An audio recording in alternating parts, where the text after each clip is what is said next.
Mr.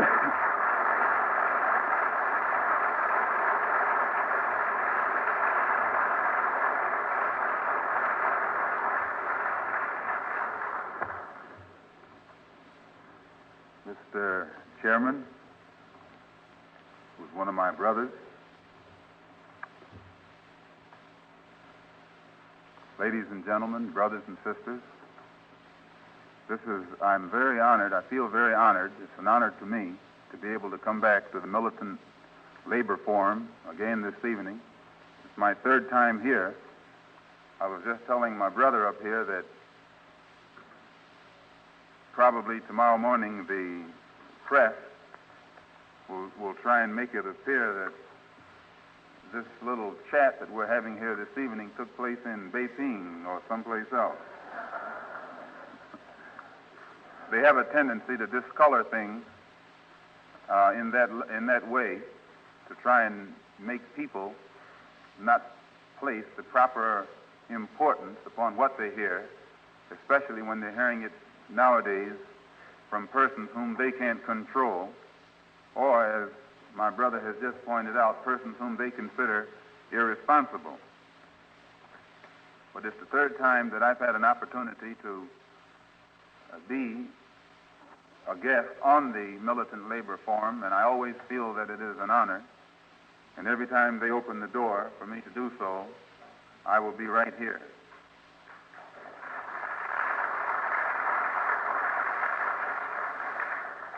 The Militant newspaper is one of the best in New York City. In fact, it's one of the best everywhere you go today, because everywhere I go, I see it. I saw it even in Paris about a month ago. They were reading it over there, and I saw copies of it in some parts of Africa where I was during the summer. I don't know how it gets there, but if you put the right things in it, what you put in it will see that it gets around.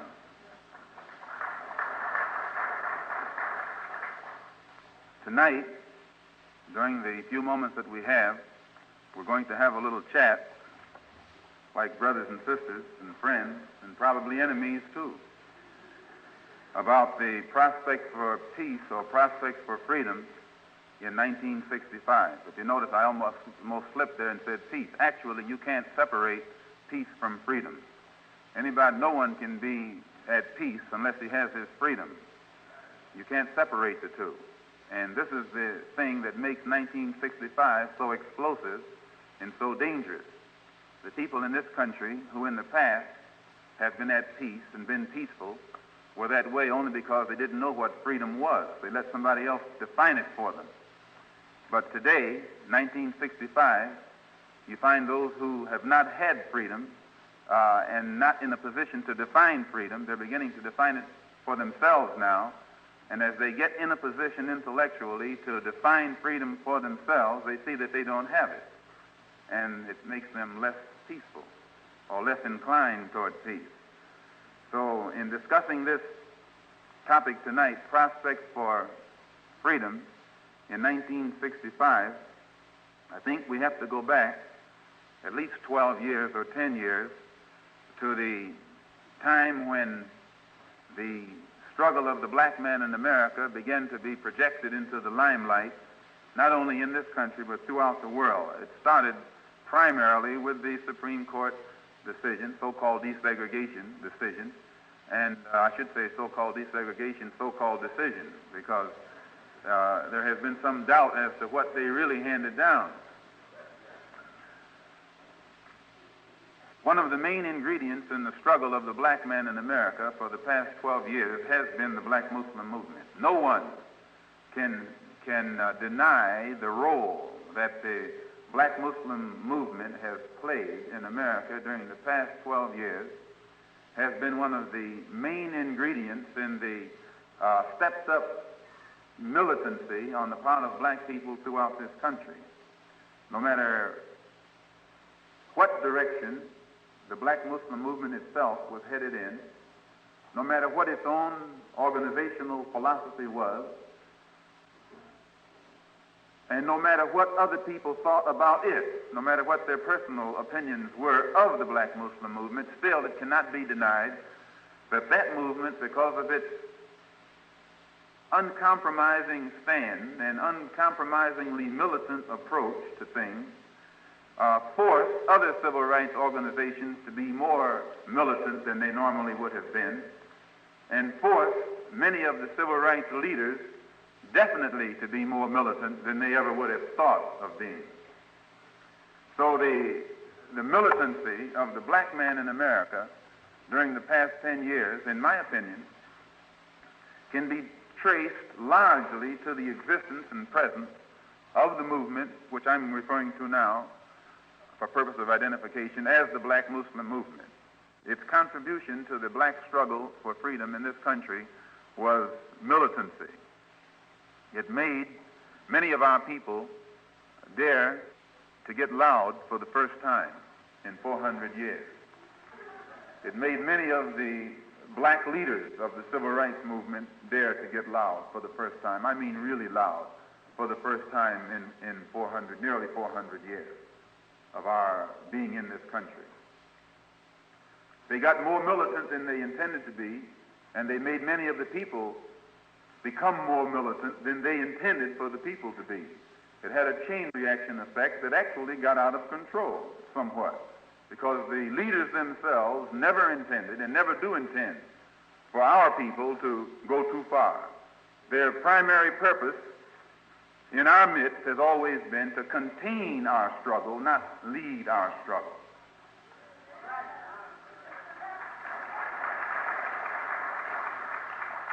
Proof of which, seldom are they seen until the irresponsible elements in the black community begin to explode. And then they go all the way around the country to grab one of them from wherever he's traveling and bring him in to cool things down, to tell us to be cool, or tell us to take it easy, don't rock the boat. This is their function, this is their role. At least it has been up until recent times. They never have been put in the role that they're in with the intention by the one who puts them there of them leading us into any uncompromising and militant struggle.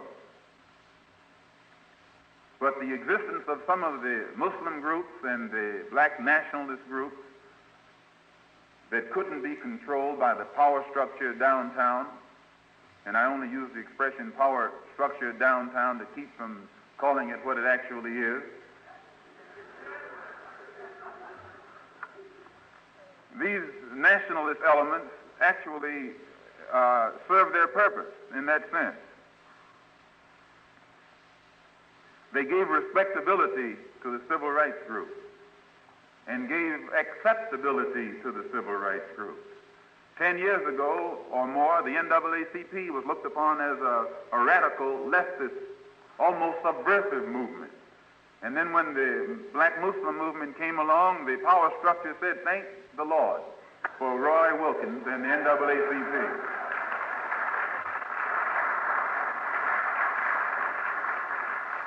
This is true. Pick up any newspaper that was printed 10 years ago and read what was being said about CORE and NAACP and Urban League and some of these other groups. They were considered irresponsible. They were considered moving too fast. They were considered almost extremists. And then when they looked around one day and found someone talking about all of them are devils, they were all night looking up Roy Wilkins and James Farmer and the Right Reverend Dr. King and some of the others to soothe them and keep them thinking that all of our people didn't think like that. So it did contribute its part in the struggle. It made Roy Wilkins acceptable and honorable and responsible. And sometimes today I think he's forgotten what we've done for him.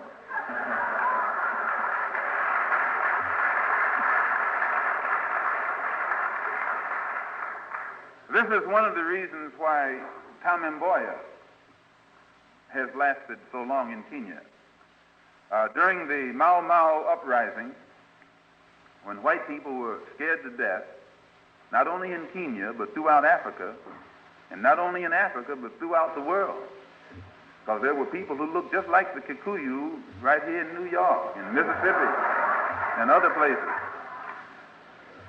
When Mau Mau was on the rampage and Jomo Kenyatta was given the image of a monster, because his own image was so ghastly in the sight of whites, the image of Tom Mboya immediately became acceptable.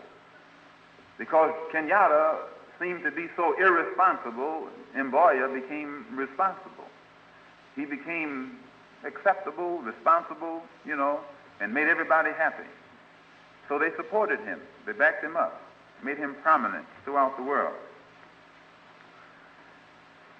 Kenyatta made him. He didn't make himself. And he was intelligent enough to know it. So when Kenyatta got out, he supported Kenyatta. He realized that the contribution of Kenyatta made him what he was. And because he was intelligent enough, he was blessed with sufficient insight to see the role that Kenyatta and the Mau Mau played in his own prominence, an image of respectability and acceptability. He continued to support Kenyatta, and today he's still part of Kenyatta's government. And I must take time right here to point out that that's a good study in itself. It took the Mau Mau to bring independence not only to Kenya, it took the Mau Mau to bring independence to most of Africa. When a man is sad over his miserable condition, he does nothing to change it. Sadness doesn't change anything.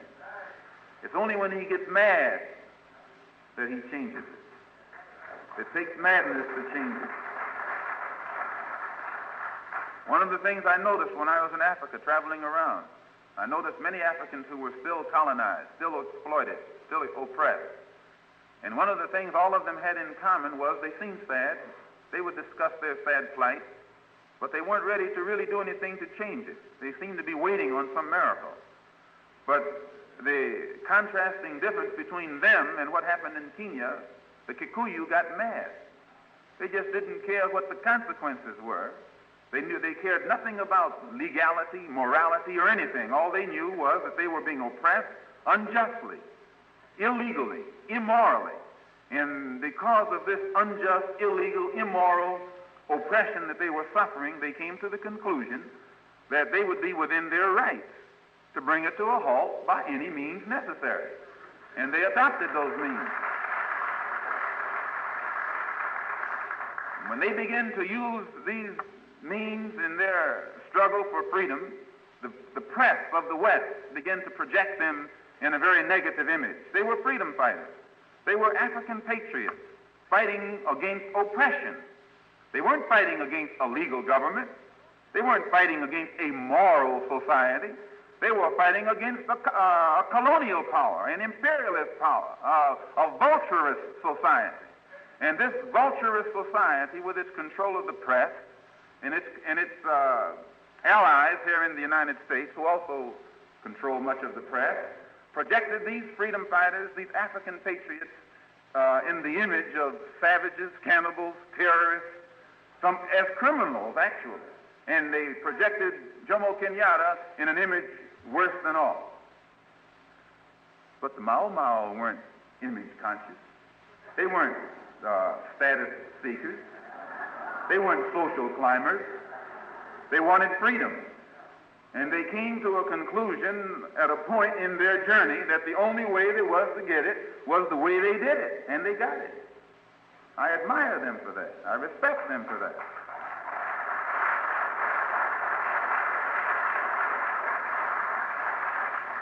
Now that they are free, Jomo Kenyatta, whose image was that of a monster 4 years ago, is the president of Kenya. He's respected. So much so that when the hostages were being held in Stanleyville and no one else dared to do anything about it, they called on Jomo and asked him would he sit down and mediate between the American ambassador, Atwood, there in Kenya, and Tom Kanza from Stanleyville, the same man that the West had projected as a monster. They had to call on him. And when you go to Kenya today, you will find white people in Kenya praying that Kenyatta doesn't die. The same, yes, they're praying, and they should. are praying that he doesn't die. The same man that a few years ago was projected as a monster, as an extremist, as being irresponsible. Now they say he's the most responsible head of state on the African continent. So the difference between being projected as an extremist or a monster is only depends upon who controls the projection. If you project your own image, then you are able to project a positive image.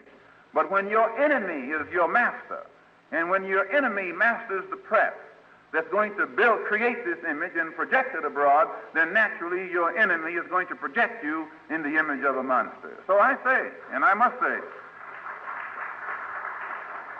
because a reporter was asking me a few moments ago to either confirm or deny the statement that the Times had mentioned where I said we need a Mau Mau in the United States. I never would deny that. Why, we need more than a Mau Mau in the United States.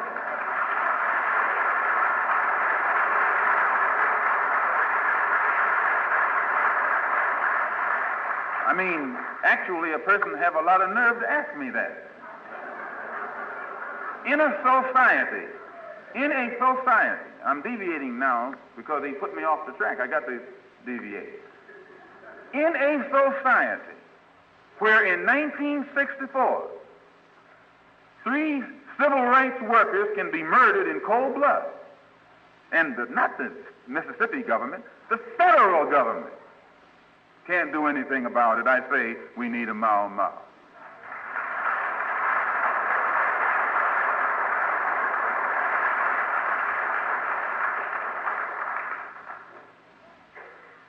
When a Negro educator can be murdered in Georgia, and they know who murdered him, and the government can do nothing about it, I say we need a Mau Mau.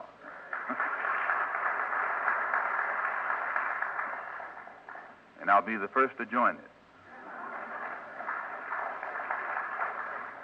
And a lot of people that you don't think go for it will line right up behind me.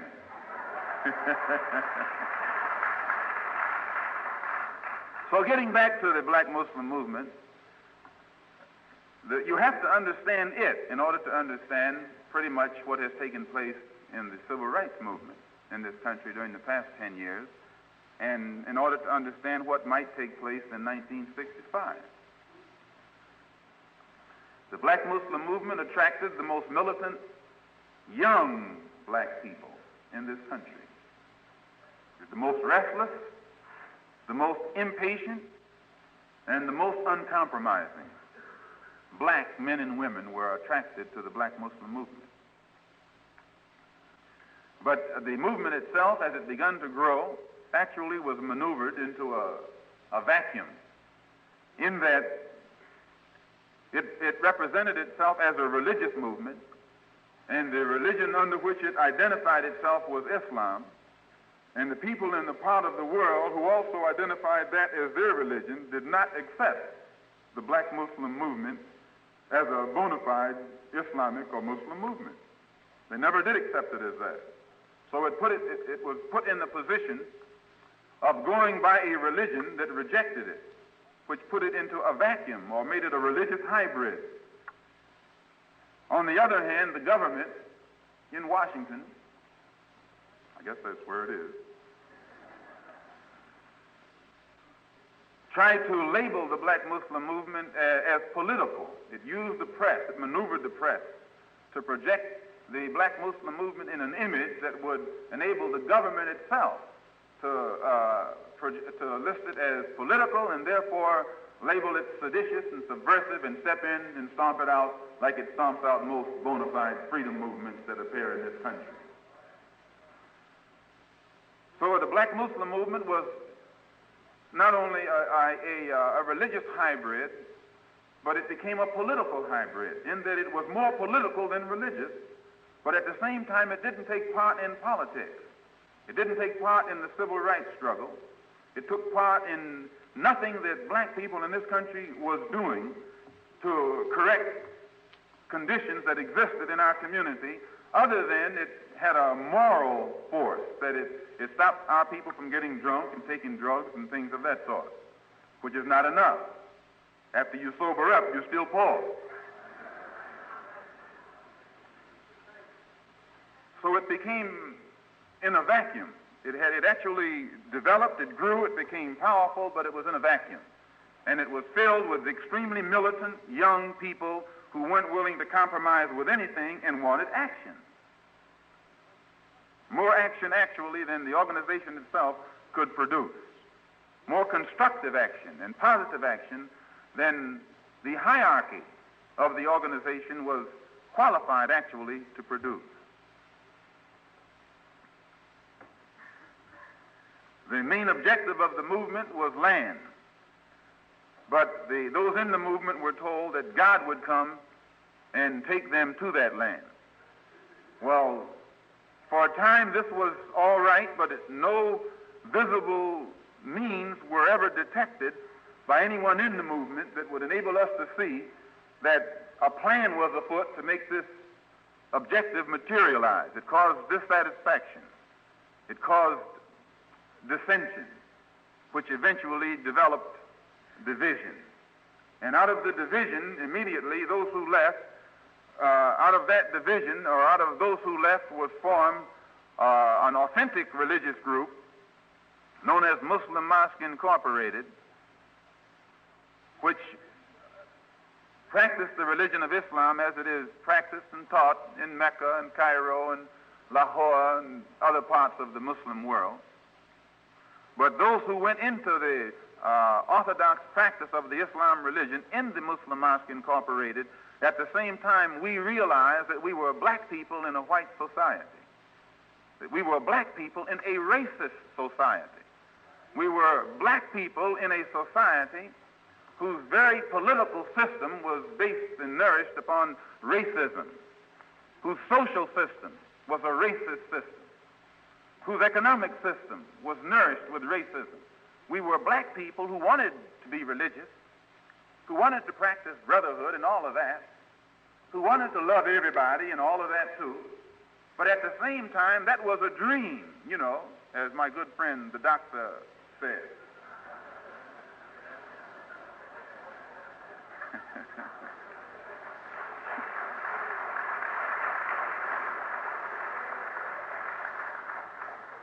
So wanting brotherhood and wanting peace and wanting all these other beautiful things, we had to also face reality and realize that we were in a racist society that was controlled by racists from the federal government right on down to the local government, from the White House right on down to City Hall. Racism was what we were confronted by. So we knew that this was a problem that was beyond religion, and we formed another organization that was non-religious. And this organization was called the Organization of Afro-American Unity, or the OAAU. And we got the idea for it from travels and observation of the success that our brothers on the African continent were having in their struggle for freedom. They were getting free faster than we. They were getting their independence faster than we. They were getting recognition and respect even when they came to this country faster than we. So we had to find out what was happening. How were they doing it and what were they doing? So we could try a little bit of it.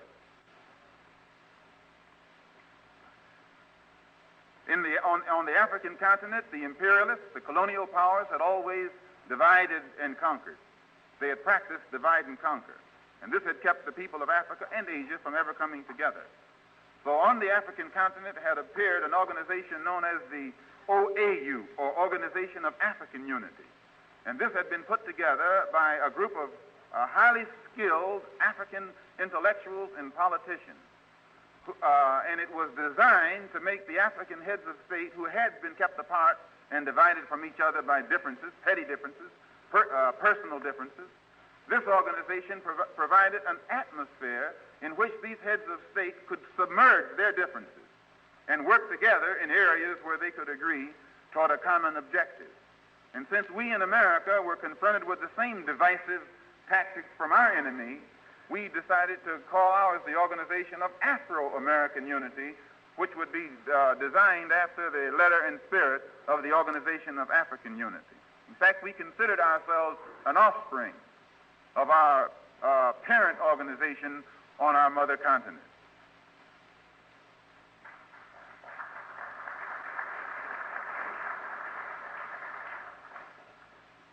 After it was formed, I spent 5 months in the Middle East and Africa, primarily for the purpose of getting better acquainted with them and making them better acquainted with us, giving them a first-hand account of our problem and what our problem actually consists of. When I first got there in July, I found some of them difficult to talk to.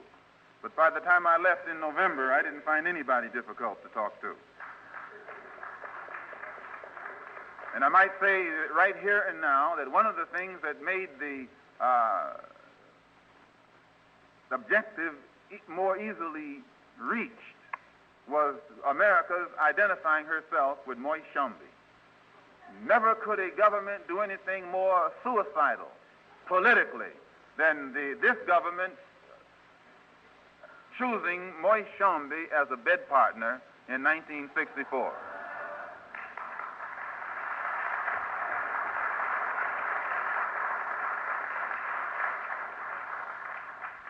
And the offspring of that adulterous act will be something that they never will be able to put under the rug.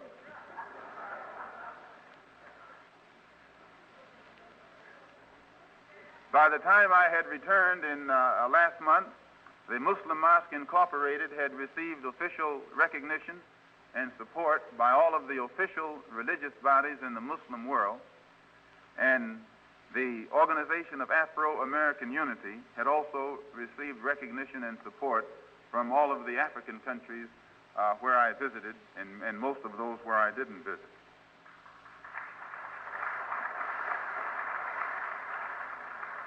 The first thing I returned, I kept being asked the question by some reporters, we heard you change. And I would say I was kind to the reporter, actually. I smiled and all. But I would say to myself, how in the world can a white man expect a black man to change before he has changed? How do you expect us to change when you haven't changed? How do you expect us to change when the cause that made us as we are has not been removed? Why, it's infantile, it's immature, and adolescent on your part to expect us to change, to expect us to be dumb enough to change, when you have not yet gone to the cause of the condition that makes us act as we do. You got the wrong man.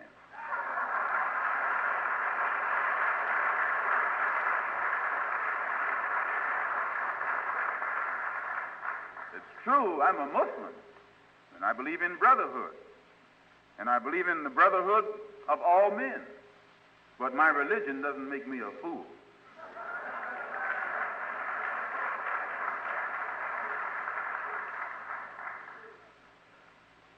My religion makes me be against all forms of racism. It keeps me from judging any man by the color of his skin. It teaches me to judge him by his deeds and his conscious behavior. And it teaches me to be for the rights of all human beings, but especially the Afro-American human beings.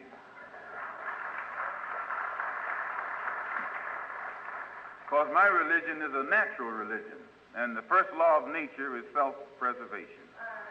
And one of the things that our people have not been doing in this country up until now, we have not been exercising the first law of nature. We have not thought of ourselves first. We have placed America first. We have placed America's interests ahead of our own. We have placed even the interests of whites ahead of our own. We have loved whites when they refused to love us.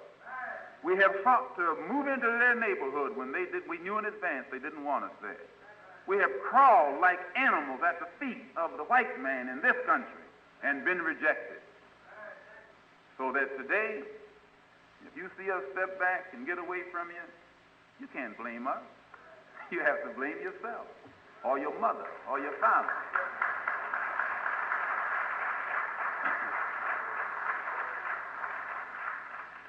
If you don't want to accept the blame yourself, then put it on your mother and your father.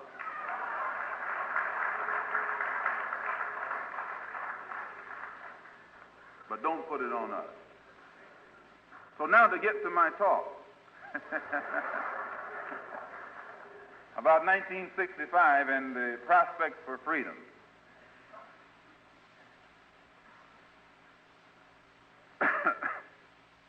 In 1964, oppressed people all over the world, in Africa, in Asia, in Latin America, in the Caribbean, made some progress.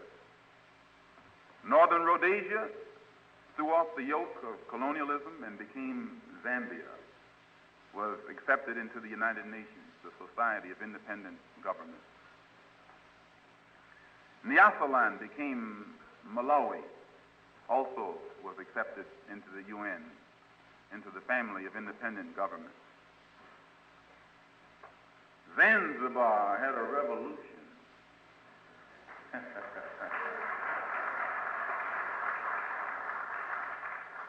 threw out the colonialists and their lackeys, and then united with Tanganyika into what is now known as the Republic of Tanzania, which is progress indeed. I was there, one of the most beautiful countries and the best people that I was with.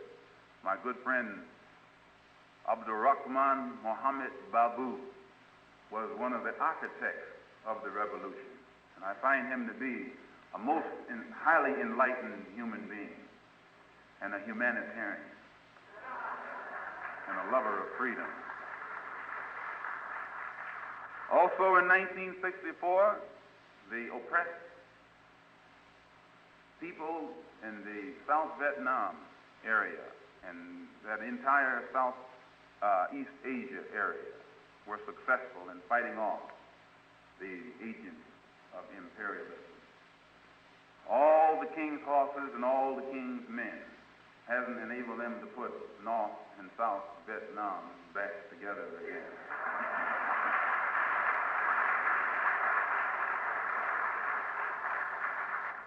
Little rice farmers,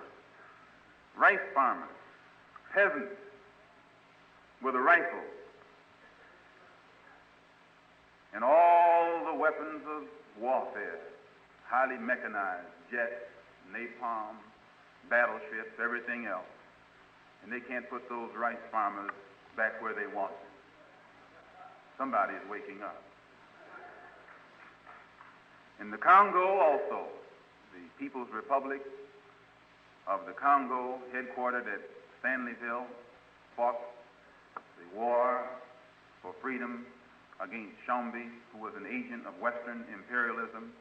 And by Western imperialism, I mean that which is headquartered in the United States, in the State Department.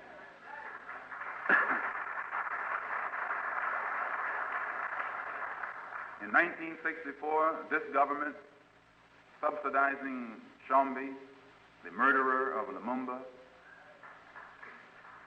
and Tshombe's mercenaries, hired killers from South Africa, along with the former colonial power Belgium, dropped paratroopers on the people of the Congo, used Cubans that they had trained to drop bombs on the people of the Congo with American-made planes. To no avail. The struggle is still going on, and America's man Tshombe is still losing.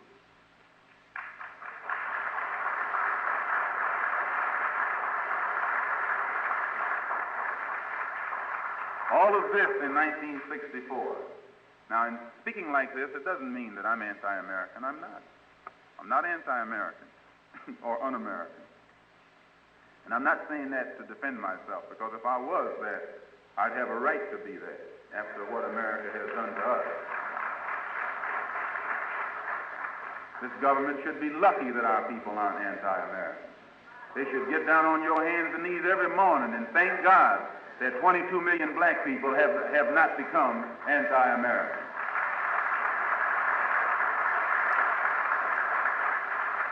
Because if anybody has a right to be anti-American, we have. You've given us every right to. And the whole world would side with us if we became anti-American. You know, that's something to think about. But we're not anti-American. But we see we are anti or against what America is doing wrong in other parts of the world as well as here. And what she did in the Congo in 1964 is wrong. It's criminal. Criminal. And what she did to the American public, to get the American public to go along with it, is criminal. What she's doing in South Vietnam is criminal.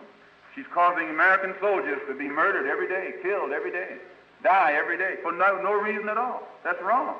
Now, you're not supposed to be so blind with patriotism that you can't face reality. Wrong is wrong no matter who does it or who says it.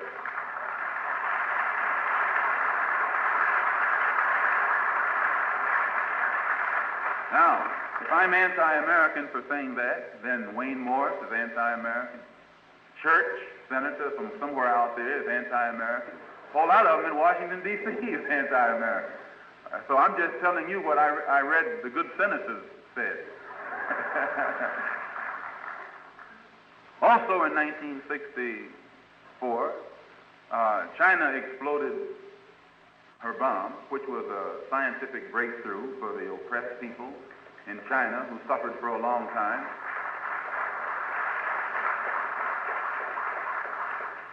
I, for one, was very happy to hear that the great people of China were able to display their scientific advancement, advanced knowledge of science, to the point where a country that is so backward, as this country keeps saying, and so, behind everybody, and so poor, could come up with an atomic bomb. Why, I had to marvel at that. It made me realize that poor people can do it as well as rich people.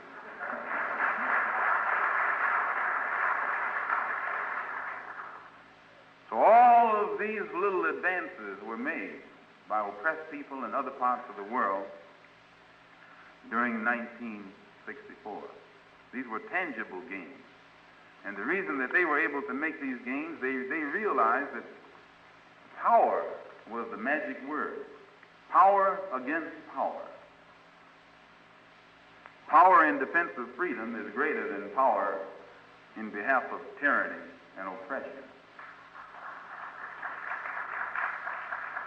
Because power, real power, comes from conviction, and it produces action, uncompromising action.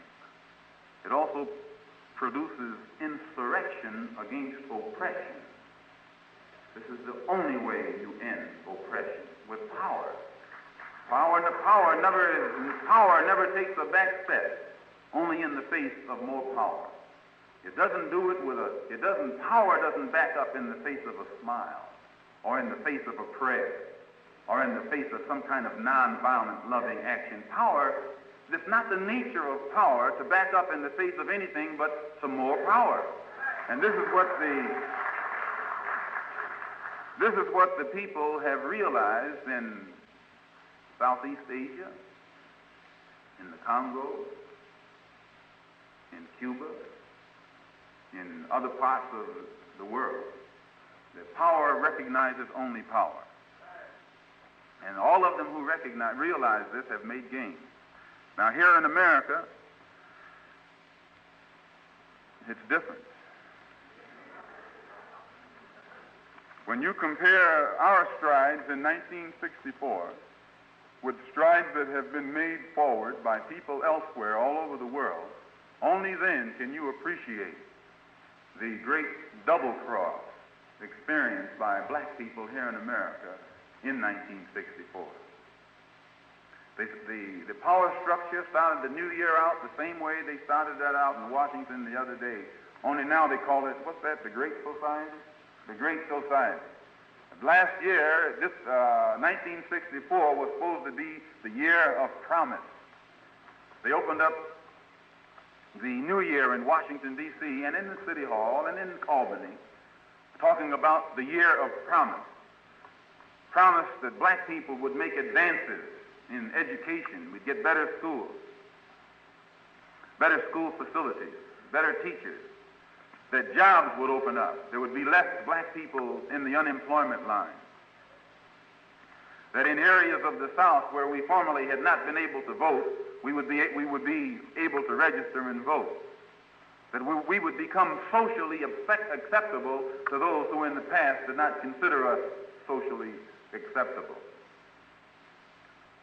But by the end of 1964, we had to agree that instead of the year of promise, instead of these promises materializing, they substituted devices to create the illusion of progress. And 1964 was the year of illusion and delusion. We received nothing but a promise. We received nothing that would actually solve the problems that we were confronted by in January of 1964. In 1963, they had used a trick, one of their devices to let off the steam of frustration was the March on Washington. They used that to make us think we were making progress. Imagine marching to Washington and getting nothing for it whatsoever.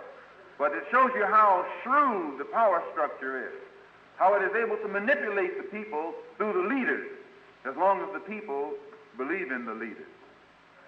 In 63, it was the March on Washington. In 64, what was it? The Civil Rights Bill. Right after they passed the Civil Rights Bill, they murdered a Negro in Georgia and did nothing about it. Murdered 2 whites and a Negro in Mississippi and did nothing about it. So that the Civil Rights Bill has produced nothing where we're concerned. It was only a valve, a vent, that would enable us, that was designed to enable us to let off our frustration. But the bill itself was not designed to solve our problems.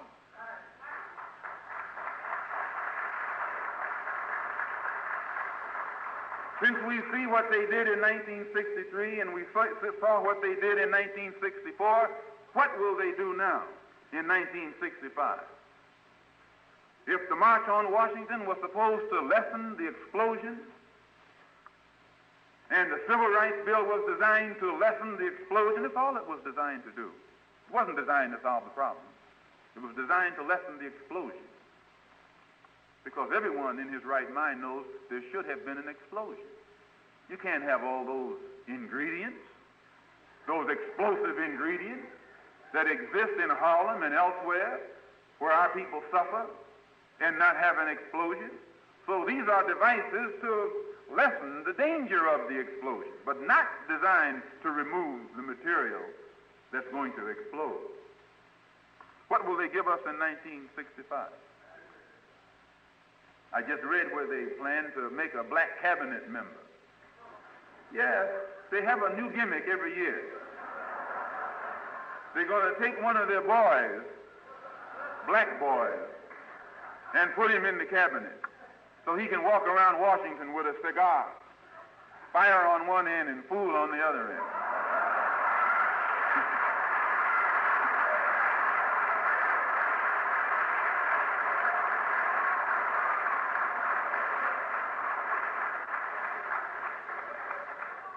And because his immediate personal problem will have been solved, he will be the one to tell our people, look how much progress we're making. I'm in Washington, D.C. I can have tea in the White House. I'm your spokesman. I'm your leader. While our people are still living in Harlem in the slums, still receiving the worst form of education and the worst facilities in which to try and educate our children. This is the device that they will use. They'll make a black cabinet member. I read that's one of the gimmicks that they got going. But will it work?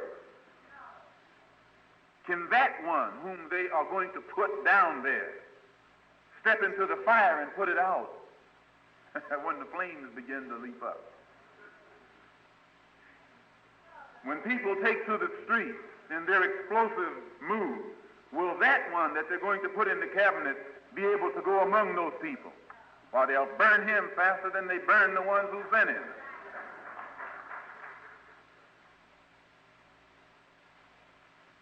At the international level in 1964, up until 1964 and through 1964, what the device that they use, they send well-chosen black representatives to the African continent, whose mission it was to make the people on that continent think that all of our problems had been solved. They went over there as apologists. I saw some of them, trailed some of them, saw the results that some of them had left there. But their prime mission was to go into Africa, which is a most vital country to the United States interest. So these Toms, you're not supposed to call them Toms nowadays, they sue you. So these uncles were sent over there.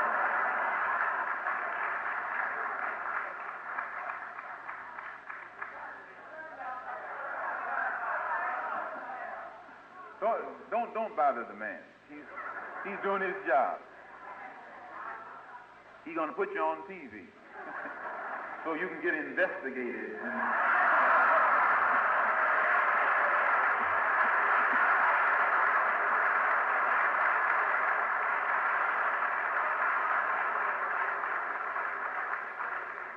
So these Toms don't go to Africa actually because they want to explore or learn something for themselves, broaden their scope, or communicate between between their people and our people over there. But they go primarily to represent the United States government. And when they go, they gloss things over. They tell how well we're doing here, how the Civil Rights Bill has settled everything, and how the Nobel Peace Prize was handed down. Oh, yes, that's how they tell it. Actually, they succeed in widening the gap between the Afro-American and the African. The image that they leave there of the Afro-American is so obnoxious that the African ends up not wanting to identify with it or be related to it. And it is only when the nationalist-minded, African nationalist-minded, or black-minded Afro-American goes abroad to the African continent and establishes direct lines of communication and lets the African brothers over there know what is happening over here and know that our people are not so dumb that we are blind to our true condition and position in this structure. Then the Africans begin to understand us and identify with us and sympathize with our problems, and to the point where they are willing to make whatever sacrifice necessary to see that their long-lost brothers get a better break than we've been getting up to now.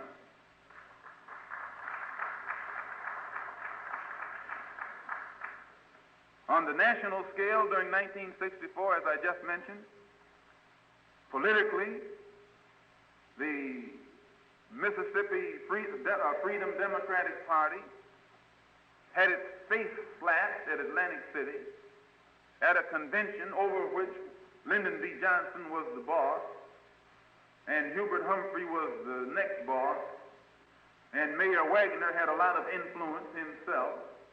Still, none of that influence was shown in any way whatsoever when the hopes and aspirations of the people, the black people of Mississippi, were at stake.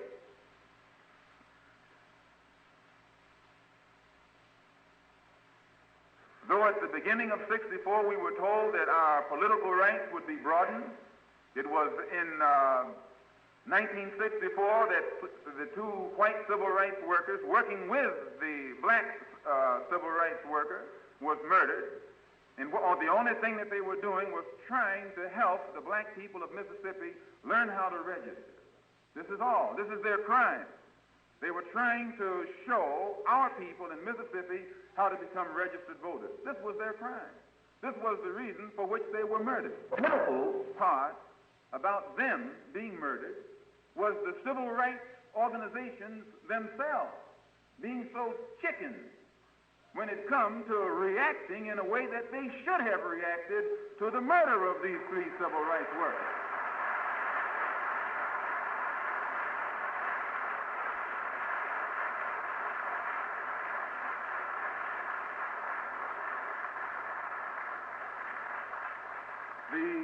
The civil rights group sold those three brothers out. Sold them out. Sold them right down the river because they died, and what has been done about it? And what voice is being raised every day today in regards to the murder of those three civil rights workers? It has been forgotten. You hear nothing else about it. And the only time it comes up is when J. Edgar Hoover calls one of the Negro leaders a liar, and then another argument starts in motion, and they then ask, what about the brothers who got murdered? But when it comes to the murder itself, it's forgotten, gone by, glossed over, and nothing has been done about it. So this is why I say, if we get involved in the civil rights movement and go to Mississippi or any place else to help our people get registered to vote, we intend to go prepared.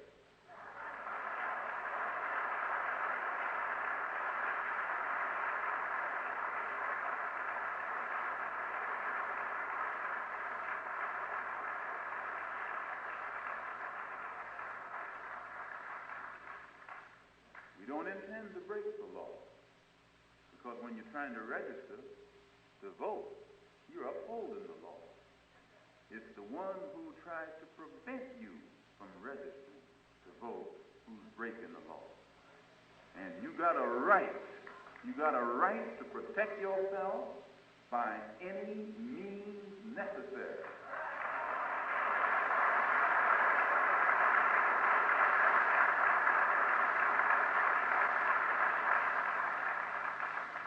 And if the government doesn't want civil rights groups going equipped, the government should do its job.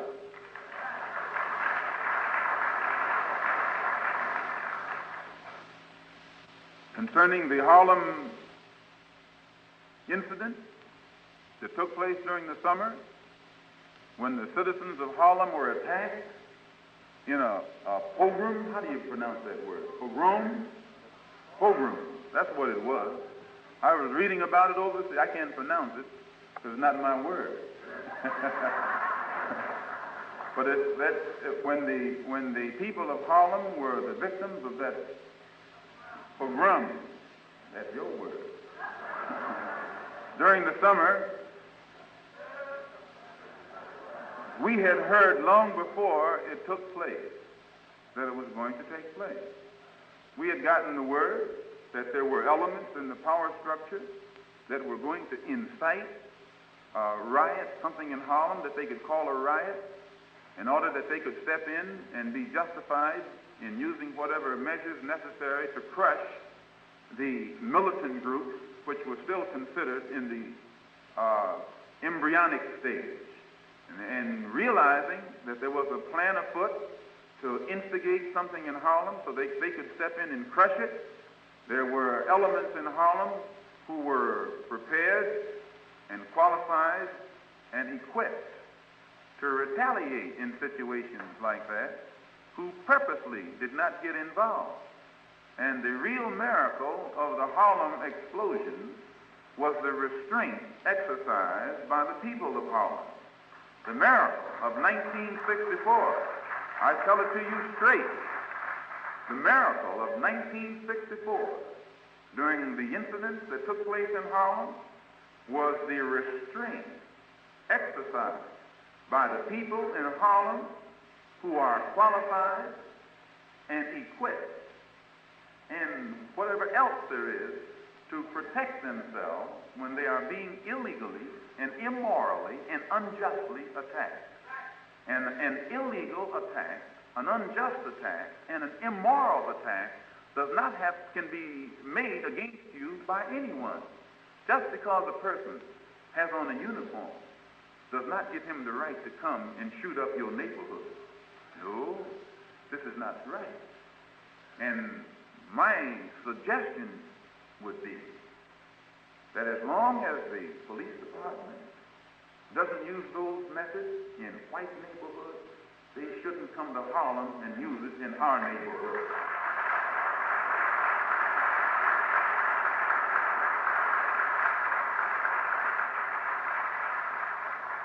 I wasn't here. I'm glad I wasn't here, because I'd be dead. They'd have to kill me. I'd rather be dead than to let someone walk around my house or in my neighborhood shooting it up where my children are in the line of fire, either they die or I die.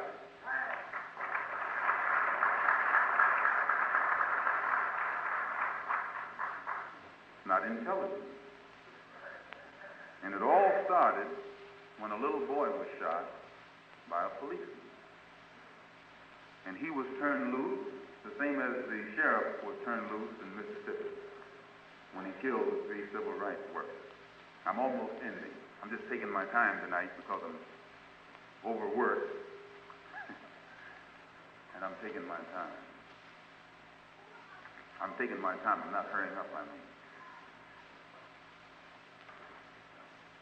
I hope that you don't misunderstand me when I say that, and I'm not advocating anything illegal against the police. I know good policemen, and I know bad policemen. I know policemen that bend over backwards to be human and to protect other humans and to treat people as if they are human beings. Then I know others who shouldn't be on the force. They're not qualified morally, either even mentally. Some of them not even psychologically to be on the force. Well, those kind I don't go for. But those who can pass the test, they're all right. We don't include them with the rest. While millions of our people are starving in this country, this government is spending billions of dollars abroad to feed other people. They're sending wheat over to Russia and Poland, some of those other places, and dumping a lot of it in the ocean to keep the market down while people are starving. This is something that doesn't add up. How are you going to have peace in 1965 and you're hungry, no job, welfare workers won't even work? And you read where they're dumping wheat in the ocean while you go on the rampage. You think they're out of their mind. In 1964, we had still with us the slumlords, people who own the houses but don't live there themselves. Usually they live up around the Grand Concourse or somewhere. They contribute to the NAACP, CORE, and all the civil rights organizations. Give you money to go out and picket, and they own the house that you're picketing.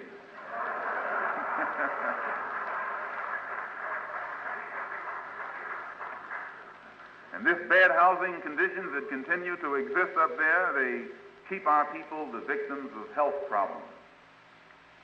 High infant and adult mortality rate is higher in Harlem than any other part of the country or part of the city. They promised us jobs and gave us welfare checks instead. We're still jobless. We're still unemployed. The welfare is taking care of us, making us beggars, robbing us of our dignity, of our manhood.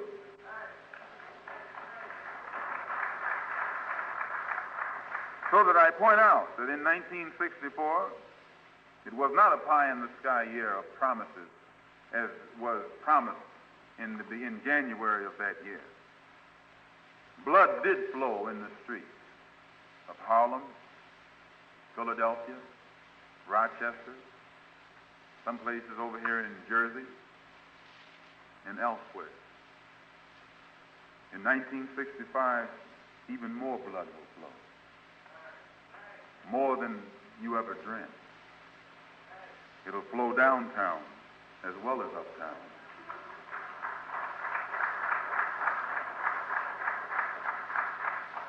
Why?